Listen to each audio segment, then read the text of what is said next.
So Telangana రాష్ట్ర ఉద్యమం తర్వాత మన రాష్ట్రంలో మరొక ఆత్మగౌరవం దోపిడీ ఏదైతే జరుగుతుందో దోపిడీ చేస్తూ మన తెలంగాణ ఆత్మగౌరవం పైన, అంటే తెలంగాణ ఆత్మగౌరవం అంటే చాలా ఉంటాయి ఇందులో. మన కుల వృత్తులను కాపాడుకునేటువంటి విధంగా తెలంగాణ ఉద్యమంలో కూడా సబ్బండ వర్గాలు మనందరూ పనిచేస్తాం. దానిలో కుల వృత్తులకు సంబంధించినటువంటి స్వర్ణకారులు కానీ పద్మశాలులు కానీ ఇలా ఏ కులాలు అయితే ఉన్నాయో వాళ్ళందరూ కూడా తెలంగాణ రాష్ట్రం కోసం వారు కూడా చాలా పెద్ద ఎత్తున పోరాటం చేయడం జరిగింది. తెలంగాణ వచ్చిన తర్వాత వాళ్ళ బతుకులు మారుతాయని చెప్పేసి అనుకున్నారు. కానీ తెలంగాణ వచ్చిన తర్వాత స్ట్రాటజికల్గా ఒక దోపిడీ జరుగుతూ ఉంది, ఒక సామాజికమైనటువంటి దాడి జరుగుతూ ఉంది. కుల వృత్తిలో ఏవైతే ఉన్నారో వాళ్ళందరిపైన కూడా చాలా స్ట్రాటజికల్గా దాడి జరుగుతూ ఉంది. మనం గతంలో సిరిసిల్ల సంబంధించిన నేతన్నల విషయంలో ఆత్మహత్యలు చూసినాము, అన్ని చూసినాం. ప్రభుత్వాలు చొరవ తీసుకుంటే నేతన్నల బతుకులు మారుతాయి, ప్రభుత్వాలు చొరవ తీసుకుంటే స్వర్ణకారుల బతుకులు మారుతాయి, ప్రభుత్వాలు చొరవ తీసుకుంటే ఏ కుల వృత్తుల మీద ఆధారపడిపోతున్నారో వాళ్ళందరి బతుకులు మారుతాయి.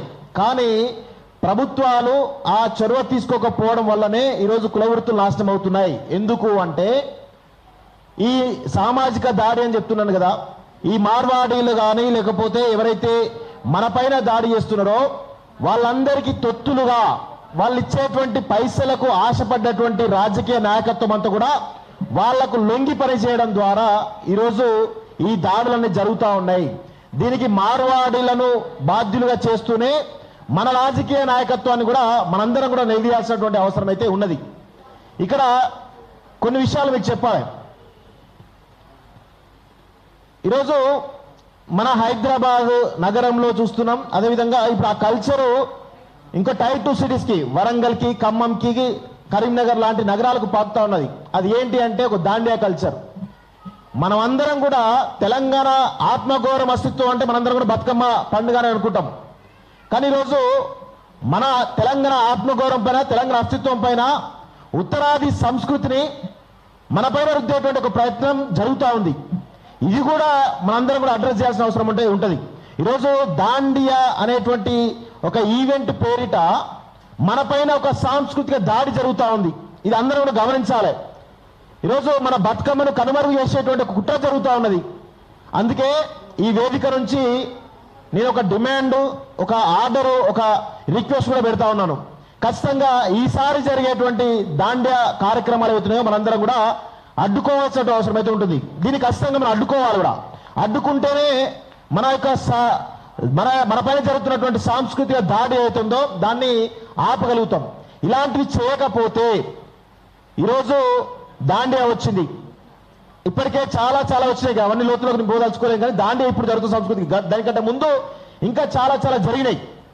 అవన్నింటినీ ఏంటంటే ఉత్తరాది సంబంధించిన సంస్కృతిని మన పైన బలవంతంగా రుద్దేటువంటి ఒక ప్రయత్నం జరుగుతూ ఉంది. ఇది గత కొన్ని సంవత్సరాలు జరుగుతుంది. ఇప్పుడు దాండియా కల్చర్ జరుగుతూ ఉంది. మనం ఇది అన్నింటినీ కూడా అడ్డుకోవాల్సిన అవసరం అయితే ఉంటుంది. ఇంకా విషయం, ఇప్పుడు మనం మార్వాడీలకు సంబంధించినటువంటి దోపిడీ గురించి మాట్లాడుతున్నాం. గతంలో హైదరాబాద్ లాంటి మహానగరంలో బేగం బజార్ వేదికగా ఈరోజు ఈ మార్వాడీల సామ్రాజ్యం ఉన్నది. సరే, అది జరుగుతూ ఉన్నది. వాళ్ళందరూ కూడా మన కల్చర్లో భాగస్వామ్యం లేదా పక్కన పెడితే ఇక్కడ ఉన్నటువంటి హైదరాబాద్ అని చెప్పేసి వాళ్ళు కూడా పిలుచుకుంటారు కాబట్టి, తెలంగాణ వాళ్ళని చెప్పేసి అనుకుంటారు కాబట్టి మనం కూడా ఏమనలేదు. ఈరోజు ఆ హైదరాబాద్కే పరిమితమైనటువంటి ఈ వ్యాపార సామ్రాజ్యం అవుతుందో ఒక 20-30 సంవత్సరాల నుంచి వరంగల్కి చేరింది. వరంగల్, కరీంనగర్, మహబూబ్ నగర్, లేకపోతే నిజామాబాద్ లాంటి నగరాలకు చేరింది. గత 10 సంవత్సరాల నుంచి చూసినట్లయితే మండలాలకు, గ్రామాలకు పాకిపోయింది. ఎలా పాకిపోయింది అంటే పానీపూరి బండి, సమోసా, అదేవిధంగా జిలేబీ బండ్లతోటి ప్రారంభమై ఈరోజు కిరాణా షాపులు, హార్డ్వేర్ షాపులు, ఐరన్ షాపులు, అదేవిధంగా టైల్ షాపులు, లేకపోతే పెయింట్ షాపులు, గోల్డ్ షాపులు, ఇక పేపర్ ప్లేట్లు, పేపర్ గ్లాసులు, ఇక అసలు వాళ్ళు చేయని దందా లేదు, ఏది లేదు. వాళ్ళకు మూలం ఎక్కడిది అంటే హైదరాబాద్లో ఉన్న బేగం బజారు వాళ్ళకు ఒక నెట్వర్క్, ఒక ఈకో సిస్టమ్ తయారు చేశారు. హైదరాబాద్ నుంచి మొదలు పెట్టుకుంటే గుజరాత్, రాజస్థాన్ నుంచి ఒక నెట్వర్క్ ప్రారంభమై హైదరాబాద్కు చేరి హైదరాబాద్ నుంచి వరంగల్ లాంటి నగరాలకు, వరంగల్ లాంటి నగరాల నుంచి ఈరోజు మండలాల నుంచి గ్రామాలకు పాకిపోయింది. స్వీట్ షాపులతో సహా ఏది కూడా వదలకుండా ఒక ఈకో సిస్టమ్ను తయారు చేసి చాలా స్ట్రాటజికల్గా మన యొక్క వ్యాపారస్తుల పైన దాడి జరుగుతూ ఉంది. ఎట్లా అంటే రీసెంట్గా అంటే మొన్ననే ఒక వారం రోజుల క్రితం మా ఇంట్లో ఒక ఫంక్షన్ జరిగింది. మా నాన్న ఆ ఫంక్షన్కి ఒక 100 మందిని పిలిచిండు. 100 మందికి ప్లేట్లు కావాలరా, పేపర్ ప్లేట్లు తీసుకురా అని చెప్పేసి చెప్పిండు. నాకు నేను ఎప్పుడో ఒకసారి పోతా ఉంటాను కానీ ఎక్కడ తీసుకురావాలి నాన్న అని చెప్పేసి అడిగిన. అరే గారు పలానా ఒక షాప్ ఉంది, అక్కడ పోయి ఒక 10 కట్టలకు సంబంధించినటువంటి పేపర్ ప్లేట్స్ తీసుకురా, ఒక 2-3 గ్లాసులు పేపర్ గ్లాస్ సంబంధించినటువంటి గ్లాస్ ప్యాక్ తీసుకురా అని చెప్పేసి అన్నాడు. నాకు తెలియదు అది మార్వాడి షాప్ అనే విషయం నాకు తెలియదు. నేను అక్కడికి పోయినా, ఇట్లా పేపర్ గ్లాసులు అడగా అని చెప్పేసి అడిగితే ఆ పేపర్ బండిల్ పేపర్ గ్లాసులు నాకు ఇవ్వడం జరిగింది. నేను తర్వాత వచ్చిన తర్వాత నాన్న అడిగినా, ఏం నాన్న అక్కడ ఎందుకు కొనమన్నా, వేరే షాపులు కదా అక్కడ కొనొచ్చు కదా అంటే, అక్కడ 100 రూపాయలు తక్కువకి వస్తారా, అక్కడ గ్లాస్ ప్యాకులు కూడా ఒక 5-10 రూపాయలు తక్కువ తీసుకుంటారా అని చెప్పినారు. తర్వాత నేను ఆ షాప్ దగ్గరికి వెళ్ళి అప్పుడే నాకు అర్థమైంది, కొన్నప్పుడే అది మార్వాడి షాప్ అని అర్థమైంది. తర్వాత నేను ఆ షాప్ గురించి ఎంక్వైరీ చేస్తే ఏంటంటే, ఈ భూపాలపల్లి అంటే మాది భూపాలపల్లి నగరం, భూపాలపల్లి నగరంలో ఉన్నటువంటి కిరాణా షాపులు కానీ లేకపోతే చిన్న చిన్న షాపులకు కానీ అక్కడి నుంచే హోల్సేల్గా సప్లై అవుతాయంట. హోల్సేల్ సప్లై అవుతాయి, రీటైల్ కూడా అమ్ముతారంట వాళ్ళు. సో ఈ విధంగా జరుగుతూ ఉన్నటువంటి దందా. గతంలో ఈ మన కిరాణా షాపులు కానీ మన షాపులు అవుతున్నాయో హైదరాబాద్ బేగం బజార్ నుంచి ఫోన్ చేసి ట్రాన్స్పోర్ట్లో ఒక 2 క్వింటాల బియ్యమో 2 క్వింటాల పప్పు క్వింటాల్ పల్లిలో అవో ఇవో ట్రాన్స్పోర్ట్లో తెప్పించుకునే వాళ్ళు, వరంగల్ నుంచో లేకపోతే హైదరాబాద్ నుంచో. ఇప్పుడు అట్లా లేవు. వాళ్ళ వ్యాపారాలన్నీ కూడా గ్రామాలకు వచ్చేస్తాయి. హోల్సేల్ దందాలు వచ్చేస్తే హోల్సేల్ దందాలు నడుపుతూనే రిటైల్ దందాలు నడుపుతున్నారు. ఈ విధమైనటువంటి దాడి జరుగుతూ ఉంది. ఇది ఎవరికి నష్టం? ఇది వాళ్ళు స్ట్రాటజికల్గా హైదరాబాద్ నుంచి మన ఊర్లోకి వస్తున్నారంటే మన ఊర్లలో ఉన్నటువంటి స్వీట్ షాపుల మీద దాడి, మన ఊర్లలో ఉన్నటువంటి కిరాణా షాపుల మీద దాడి, మన ఊర్లలో ఉన్నటువంటి ఐరన్ షాపుల మీద దాడి, మన ఊర్లలో ఉన్నటువంటి టైల్ షాపుల మీద దాడి. అసలు కొన్ని అయితే అసలు మార్వాడీలు తప్ప అసలు వేరే షాప్సే ఉండవు. టైల్ షాప్ తీసుకోండి, ఎక్కడ పోండి, మార్వాడీలు తప్ప వేరే ఉండేటువంటి సందర్భాలు చాలా తక్కువ. అలాంటి పరిస్థితి ఏర్పడింది. ఎందుకంటే ఆ వ్యాపార రంగంలో వాళ్ళే ఉంటారు, వాళ్ళకే అవకాశం తప్ప వేరే వాళ్ళకి అసలు అవకాశాలు ఉండవు అని చెప్పేసి అంటారు. అంటే మ్యానుఫ్యాక్చరింగ్ వాళ్ళే, డిస్ట్రిబ్యూటర్లు వాళ్ళే, ఇప్పుడు వచ్చేసి సప్లయర్లు కూడా వాళ్ళే తయారైపోయి ఈరోజు మొత్తం తెలంగాణ రాష్ట్రంలో తెలంగాణ మొత్తం వ్యాపార రంగం పైన వాళ్ళ యొక్క ఆధిపత్యం కొనసాగుతూ ఉంది.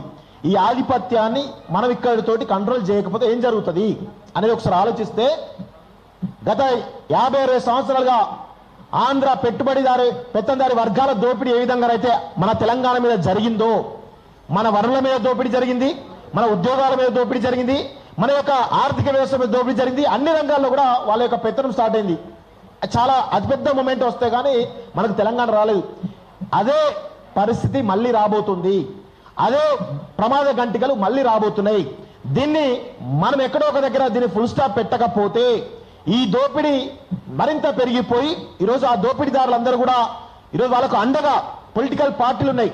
ఈరోజు ఇక్కడ నేను చూస్తా ఉన్నాను, ఆ స్వర్ణకారులకు సంబంధించినటువంటి అన్ని ప్రదర్శిస్తున్నారు కదా, దానిలో ఆ కమలం సంబంధించినటువంటిది ఉన్నట్టుంది కదా, కమలం ఉంది. అదేవిధంగా ఒకసారి అవి ఇవ్వండి, ఒకసారి కమలం ఒకటి ఉంది కదా, అదొకటి దాని పక్కది కూడా ఇవ్వండి. ఒకసారి దాని పక్కది ఇవ్వండి, దాని పక్కది జెండా. సో స్వర్ణకారులు చేసినటువంటి ఇవి చిన్న చిన్నగా తయారు చేసిరు ఇవన్నీ. ఇది మన హిందుత్వానికి ప్రతీక. అదేవిధంగా ఇది కమలం, బీజేపీకి సంబంధించినటువంటి సింబల్ ఇది. సో ఇప్పుడు నేనేమంటాను అంటే స్వర్ణకారులు ప్రేమతోటి ఒక్క నిమిషం మీ జిల్లాకు వచ్చి సో ఈ యొక్క సింబల్ని తయారు చేశారు. ఇది బీజేపీ యొక్క సింబల్. కష్టపడి బీజేపీ ప్రేమతో లేకపోతే ఏదో ప్రేమతో తయారు చేస్తే ఈరోజు బీజేపీ వాళ్ళు లేకపోతే ఆర్ఎస్ఎస్ సంబంధించిన వాళ్ళు వీళ్లకు అండగా ఉండాల్సింది పోయి వీళ్లను దోపిడీ చేస్తున్నటువంటి, వీళ్ళపై సామాజిక దాడి చేస్తున్నటువంటి మార్వాడీలకు అండగా బీజేపీ సంఘ పరివార సంస్థలు పనిచేస్తా ఉన్నాయంటే ఏ విధంగా మన పైన ప్రేమ ఉందో మనందరం కూడా అర్థం చేసుకోవాలి. ఒకసారి అన్న ఇది తీసుకోండి అంటే చెప్తున్నాను. అంటే వాళ్ళేమో ప్రేమ కొద్దీ అవన్నీ డిజైన్ చేస్తూ ఉంటారు. కానీ మన పార్టీలు బీజేపీ సంఘ పరివార్ కానీ, ముఖ్యంగా తర్వాత కాంగ్రెస్ పార్టీ కానీ, బీఆర్ఎస్ పార్టీ కానీ, ఇతర పార్టీలు కూడా ఈరోజు మార్వాడీలో వేసేటువంటి బిస్కెట్లకు అలవాటు పడి పనిచేస్తూ ఉన్నారు. అయితే ఇప్పుడే మనం ఎందుకు ఈ మీటింగ్ పెట్టామని ఒకసారి ఒక 2 నిమిషాలు మాట్లాడి చెప్పేస్తా. గతంలో మేము ఈ ఇష్యూస్ రైజ్ చేస్తున్న క్రమంలో మాకు అగెనెస్ట్ గా కొంతమంది ఇదే వేదికగా రౌండ్ టేబుల్ సమావేశాలు లేకపోతే కామెంట్స్ పెట్టడం జరిగింది. సో అందులో ఒక ప్రొఫెసర్ మురళీ మనోహర్ అనేటువంటి వ్యక్తి ఆయన ఏమన్నాడంటే, వీళ్ళంతా కూడా అడ్డా మీద వసూలుగాలు, తెలంగాణ మార్వాడి ఉద్యమం ఆగిపోయింది, అడ్డా మీద వసూలు చేసేటువంటి వాళ్ళని చెప్పేసి మాట్లాడడం జరిగింది. నేను ఒకటే అడుగుతున్నాను, ప్రొఫెసర్ మురళీ మనోహర్, ఆయన మీద గౌరవం ఉండే గతంలో, కానీ ఇప్పుడు ఆయన మీద గౌరవం లేదు. ఎందుకంటే ఆయనే చాలా పద్ధతిగా గతంలో కూడా మన తెలుగులో రగన్న మీద కూడా బీజేపీ అట 5 లక్షలు ఇస్తుంది, నా దగ్గర మొత్తం లెక్కలు అని చెప్పేసి అన్నాడు. ఇక్కడ కూర్చొని నేను సవాల్ ఇస్తున్నా ప్రొఫెసర్ మురళీ మనోహర్కి, దమ్ముంటే నిరూపించాలి, లేకపోతే క్షమాపణ చెప్పాలని చెప్పేసి అన్నాం. ఆ రోజు తప్పుడు మాటలు మాట్లాడిండు. తర్వాత మార్వాడి ఉద్యమం ఆగిపోయింది, వీళ్ళంతా వసూలు చేసుకొని చెప్పేసి ఒక మాట మాట్లాడిండు. నేను ఒకటే మాట్లాడుతూ ఉన్నాను, ప్రొఫెసర్ మురళీ మనోహర్ కానీ వాళ్ళకు సంబంధించిన వాళ్ళు ఎవరైతున్నారో మీలాగా మేము మార్వాడీలు వేసేటువంటి కుక్క బిస్కెట్లకు అలవాటు పడి బానిసల్లాగా చెంచాల్లాగా మారేటువంటి వ్యక్తులం కాము. మేము ఖచ్చితంగా తెలంగాణ కోసం, తెలంగాణ అస్తిత్వం కోసం, తెలంగాణ ఆత్మగౌరవం కోసం ఖచ్చితంగా నిలబడి కొట్లాడే వాళ్ళం తప్ప మీలాగా బానిసల్లాగా చెంచల్లాగా పనిచేసే వాళ్ళం గాను. నోరు అదుపులో పెట్టుకొని మాట్లాడితే మంచిది, లేకపోతే తీవ్రమైనటువంటి పరిణామాలు ఉంటాయని చెప్పేసి కూడా వాళ్ళకు నేను సీరియస్ గా వార్నింగ్ ఇస్తూ ఈ అవకాశం ఇచ్చిన మీ అందరూ కూడా ధన్యవాదాలు. జై తెలంగాణ. జై తెలంగాణ. మారవాళ్ళు అందరి దగ్గర ఎన్ని పైసలు అన్ని కలిపితే కూడా మమ్మల్ని ఓను కొనలేరు అయ్యా. మీరు ఇక ఉన్నది చెప్తున్నాం మీకు, అందరి కలిపి నీ దొంగ పైసలు మీ దగ్గర ఉన్నాయని, మందిని ముంచిన పైసలు మీరు లంగ పైసలు అవన్నీ. అయితే ఇప్పుడు తన చెప్పిన దానికి ఏంటంటే విమలక్కతో మాట్లాడిపిద్దాం అనుకున్నా కానీ ఒక 2 minutes ఎక్కువ లేకుండా ఈ మధ్యలో జరిగినటువంటి ఎవరెవరైతే ఇట్లా మాట్లాడినటువంటి వాళ్ళు, వ్యతిరేకంగా మాట్లాడినటువంటి వాళ్ళు ఉన్నారు కదా, మీరు రాజకీయ పార్టీలు చాలా పెద్దవి గొప్పవి. మీరు మీ దగ్గర కావాలంటే మేము ముస్తాం కూడా పర్మిషన్లు ఇప్పిండ్రి, మాకు అంతనే పోలీస్ పర్మిషన్లు ఇప్పిండ్రి, మేము మీటింగ్లు పెట్టి ఎట్లెట్లా దీన్ని మాట్లాడతామో చూడరు అంతే.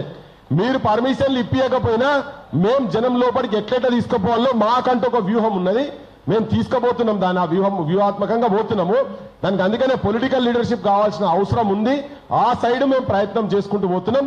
మా వృత్తిదారులను, మా పేద ప్రజలను, అది కోటలు కావచ్చు, అన్ని వృత్తుల మీద ఆధారపడినటువంటి అందరికీ రక్షణగా క్రాంతిదల్ టీము మేమందరం ఉంటామని చెప్పని చెప్పవలసుకున్నా. కనుపూర్లో